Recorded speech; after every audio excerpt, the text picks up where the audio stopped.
खुदा ना खास्ता आपकी वजह से एब्रोगेशन नहीं हुई,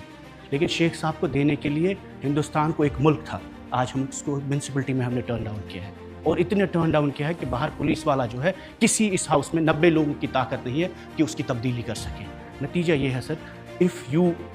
as the custodian of this house will not let discourse and debate in Jammu and Kashmir, नतीजा वायलेंस हुआ है, नतीजा सेपरेटिज्म हुआ, नतीजा जमात इस्लामिया हुआ, नतीजा पाकिस्तान स्ट्रांग हुआ जम्मू कश्मीर में, क्योंकि आपने जम्मू एंड कश्मीर के आवाम को चोक किया, सफोकेट किया। आज भी मकान लोगों के अटैच हो रहे हैं, आज भी नौजवान 5000 जेलों में हैं, आज भी इस वक्त पासपोर्ट वीज़ा हज उम्रा जाने के लिए हमें इजाज़त नहीं है। मैं MLA हूँ, मेरे खिलाफ 2 UAP के केस हैं, 8 तारीखें मुझे हर महीने में लगती है, और आप अंदाज़ा नहीं लग सकते 50 डिग्री गर्मी में तिहाड़ के जेलों में, जोधपुर के जेलों में हमारे नौजवान, उनके माँ बाप रहते हैं, रोते रहते हैं, उनके घर में वकील के देने के लिए पैसा नहीं होता, और वो लोग आपके खिलाफ नहीं है। जिन कुर्बानियों की जिक्र यहाँ सागर साहब ने किया, सैफुल्लाह साहब ने किया, 10,000 कश्मीरी मुसलमानों ने जिन्होंने कुर्बानियाँ दी, गोलियाँ दी आपके झंडे के लिए, आपके आइन के लिए, हमारे झंडे के लिए, इस मुल्क के लिए, इस जमहूरियत के लिए, जिसका आज आप फ़ायदा उठा रहे हैं। ये जो हमारी बहन यहाँ पे शगुन परिहार साहब है,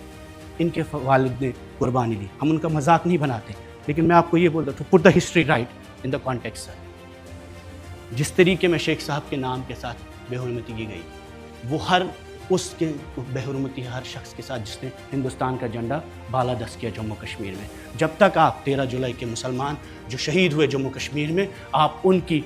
एजाज़ में सरकारी छुट्टी को बहाल नहीं करेंगे, बीजेपी कोई इंसाफ नहीं कर सकती है। चाहे वो शेख साहब का दिन हो या 13 जुलाई यौम शुहदा जिसे कहते हैं, वो कुर्बानियाँ जमहूरियत के लिए थी, वो कुर्बानियाँ हिंदुस्तान के लिए थी, और वो कुर्बानियों का नतीजा है कि आज आपको और हमें ये जमहूरियत, ये फ्लोर मिलता है। मैं उमर साहब से भी ये रिक्वेस्ट करता हूँ, आप सभी से, खासकर आपसे सर, कि ये दोनों छुट्टियाँ, चाहे वो शेख साहब की छुट्टी हो या 13 जुलाई यौम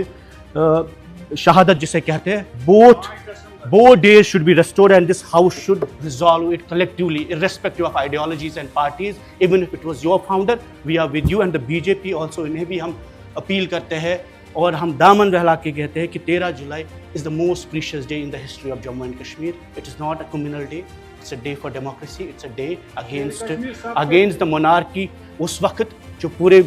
शख्सी राज पूरे मुल्क में ख़त्म किया गया, वो उन शहादतों से वो डेमोक्रेसी आई, चाहे कि वो मुसलमान थे, वो कश्मीर के मुसलमान थे, लेकिन उसका गर्ज ये था कि 13 जुलाई की वजह से political awakening Jammu and Kashmir में एक शख्सी राज के खिलाफ हुए। महाराजा जम्मू का था, डोगरा था, हिंदू था, लेकिन उसका गर्ज मकसद ये था कि जम्मू के हिंदू को भी जमहूरियत मिले, उससे भी उतनी जमहूरियत मिले जितनी पूरी मुल्क में थी।